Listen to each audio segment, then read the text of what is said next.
ఓం నమ శివాయ. మన హిందూ శాస్త్రాలు చెబుతున్న కాలరహస్యాలు వింటే ఈ విశ్వం ఎంత అద్భుతమైందో అర్థమవుతుంది.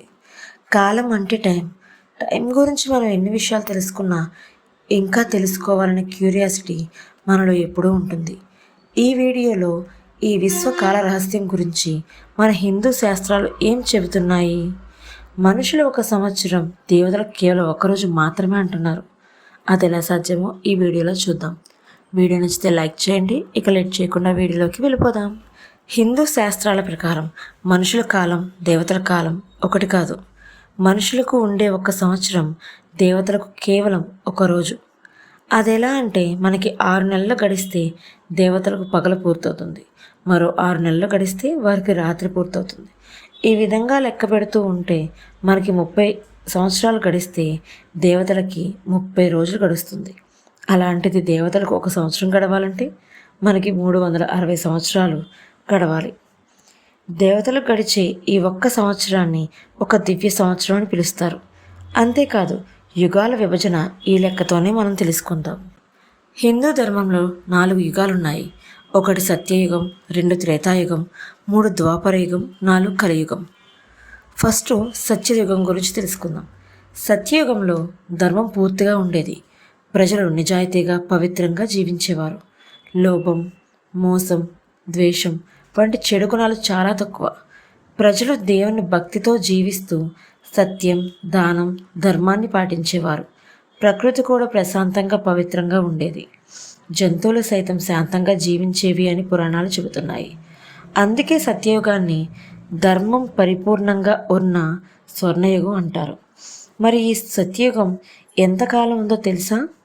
దేవతల టైం లైన్ ప్రకారం మనుషులకు 360 సంవత్సరాలు గడిస్తే దేవతలకి ఒక దివ్య సంవత్సరం అని ఇంతకుముందు మనం చెప్పుకున్నాం. ఈ లెక్క ప్రకారం సత్యయుగం కంప్లీట్ అవ్వడానికి 4800 దివ్య సంవత్సరాలు పట్టింది.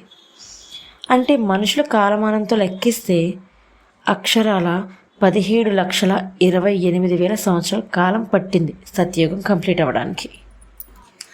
నెక్స్ట్ త్రేతాయుగం. త్రేతాయుగంలో ధర్మం కొంచెం తగ్గింది, కానీ ప్రజల్లో భక్తి, నీతి ఇంకా బలంగా ఉండేవి. ప్రజలు మాట నిలబెట్టుకోవడం, పెద్దలను గౌరవించడం, ధర్మం కోసం త్యాగం చేయడం ఎంతో ముఖ్యమని భావించేవారు. రాజులు ప్రజలను ధర్మబద్ధంగా పాలించేవారు. ఋషులు యజ్ఞాలు, తపస్సులతో లోకక్షేమం కోరుకునేవారు. కానీ ఇదే యుగంలో అహంకారం, అధర్మం కూడా క్రమంగా పెరగడం ప్రారంభమైంది. అందుకే త్రేతాయుగాన్ని ధర్మం ఉన్న, పరీక్షలు మొదలైన యుగం అని చెబుతారు. అంతేకాదు, ఈ త్రేతాయుగంలోనే శ్రీ మహావిష్ణువు శ్రీరాముడిగా అవతరించారు. మరి ఈ త్రేతాయుగం కంప్లీట్ అవ్వడానికి ఎంత సమయం పట్టిందంటే, దేవతల కాలమానం ప్రకారం 3600 దివ్య సంవత్సరాలు. అంటే మనుష్యుల కాలమానంతో లెక్కిస్తే అక్షరాల 12,96,000 సంవత్సరాల కాలం పట్టింది. ఇప్పుడు ద్వాపరయుగం గురించి తెలుసుకుందాం. ద్వాపరయుగంలో ధర్మం ఇంకా తగ్గింది. మంచి, చెడు రెండు సమానంగా పెరిగిన కాలం అది. రాజ్యాల మధ్య యుద్ధాలు, అధికారం కోసం పోరాటాలు పెరిగాయి. అహంకారం, కోపం, అసూయ వంటి గుణాలు మనుషుల్లో ఎక్కువయ్యాయి. కానీ అదే సమయంలో భక్తి, జ్ఞానం కూడా ప్రకాశించాయి. ఈ యుగంలోని శ్రీ మహావిష్ణువు శ్రీకృష్ణుడిగా అవతరించారు. ఈ యుగంలో జరిగిన మహాభారత యుద్ధం ద్వారా ధర్మమే చివరిగా గెలుస్తుందని శ్రీకృష్ణ పరమాత్మ ప్రపంచానికి తెలియజేశారు. అందుకే ద్వాపర యుగాన్ని ధర్మం మరియు అధర్మం మధ్య గొప్ప పోరాటం జరిగిన యుగం అని అంటారు. ఇంకా ఈ ద్వాపర యుగం కంప్లీట్ అవ్వడానికి ఎంత టైం పట్టిందంటే, దేవతల కాలమానం ప్రకారం 2400 దివ్య సంవత్సరాలు. అంటే మనుషుల టైం లైన్తో లెక్కిస్తే అక్షరాల 8,64,000 సంవత్సరాల కాలం పట్టింది. లాస్ట్ కలియుగం. మనం జీవిస్తున్న యుగమే కలియుగం. ఈ యుగంలో ధర్మం చాలా తగ్గిపోతుందని పురాణాలు చెబుతున్నాయి. లోభం, కోపం, మోసం, అసూయ మనుషుల్లో ఎక్కువవుతాయి. డబ్బు, అధికారం కోసం మనుషులు సంబంధాలను కూడా మర్చిపోతారని చెబుతున్నారు. అబద్ధం ఎక్కువై నిజం చెప్పేవారు తక్కువైపోతారు. కానీ ఇంత అధర్మం పెరిగినా ఈ కలియుగంలో కూడా ఒక గొప్ప వరం ఉంది. అదేమిటంటే, ఇతర యుగాల్లో ఎన్నో సంవత్సరాల తపస్సు చేస్తే వచ్చే ఫలితం కలియుగంలో భగవంతుని నిజమైన భక్తితో సులభంగా లభిస్తుందని శాస్త్రాలు చెబుతున్నాయి. అందుకే కలియుగంలో భగవంతుని నామస్మరణ, భక్తి, ధర్మమే మనిషిని రక్షించే గొప్ప మార్గాలు. కలియుగంలో మనిషిని చివరకు రక్షించేది భగవంతుని నామమే. మరి ఈ కలియుగం ఎంతకాలం ఉంటుందని చూస్తే దేవతల కాలమానం ప్రకారం 1200 దివ్య సంవత్సరాలు. అంటే మనుషుల టైం ఎంతో లెక్కిస్తే 4,32,000 సంవత్సరాల కాలం పడుతుంది కలియుగం కంప్లీట్ అవ్వడానికి. సో ఇక్కడి వరకు అందరికీ అర్థమైందని అనుకుంటున్నాను, కానీ ఇకపై చాలా జాగ్రత్తగా వినండి. ఈ 4 యుగాలు కలిపితే మొత్తం 12,000 దివ్య సంవత్సరాలు. మనుషుల టైం లైన్ ప్రకారం 43,20,000 సంవత్సరాలు అన్నమాట. ఇక్కడ మనకు ఆశ్చర్యం కలిగించే విషయం ఉంది. వాయుపురాణం ప్రకారం ఈ 4 యుగాలు అంటే ఈ 12,000 దివ్య సంవత్సరాలని ఒక మహాయుగం అంటారు. ఇటువంటి మహాయుగాలు 71 కలిస్తే ఒక మన్వంతరం అవుతుంది. ఈ మన్వంతరాలు 14 కలిస్తే ఒక కల్పం అవుతుంది.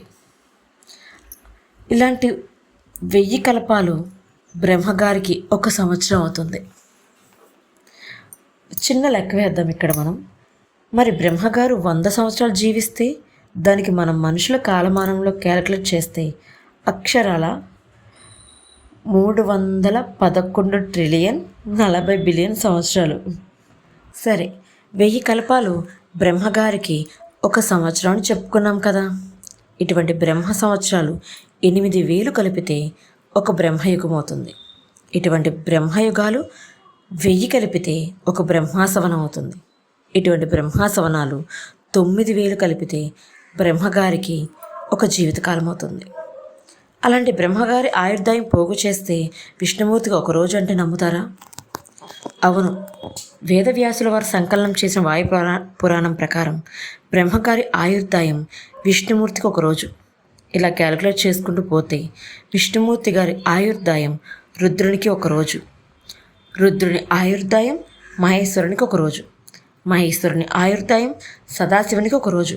ఇలా క్యాలిక్యులేట్ చేసుకుంటూ పోతే సృష్టికారకుడైన పంచముఖేశ్వరుడి దగ్గరకు వెళ్ళేసరికి కాలమే ఉండదు, టైం ఉండదు, లెక్కలుండవు. అసలు కాలాన్ని కల్పించేదా పరమశివుడు అని వాయుపురాణం చెబుతుంది. ఇలా సృష్టికి మించిన మరొక సృష్టి, కాలానికి మించిన మరొక కాలం ఉందని పురాణాలు చెబుతున్నాయి. అంటే ఈ విశ్వం ఎంత అనంతమో మన ఊహకే అందదు. ఈ విశ్వంలో మన జీవితం ఒక చిన్న ధూళి రేణువంత మాత్రమే. అందుకే కాలాన్ని వృధా చేయకుండా భగవంతుని నామస్మరణ చేద్దాం. భక్తితో ఈశ్వరుని ఆరాధించి మన ఈ చిన్న జీవితాన్ని పవిత్రంగా, విలువైనదిగా మార్చుకుందాం. ఎందుకంటే కాలం కన్నా గొప్పది భక్తి. ఇక ఈ వీడియోకి ఇంతేనండి. నెక్స్ట్ వీడియోలో మళ్ళీ కలుసుకుందాం. Thank you.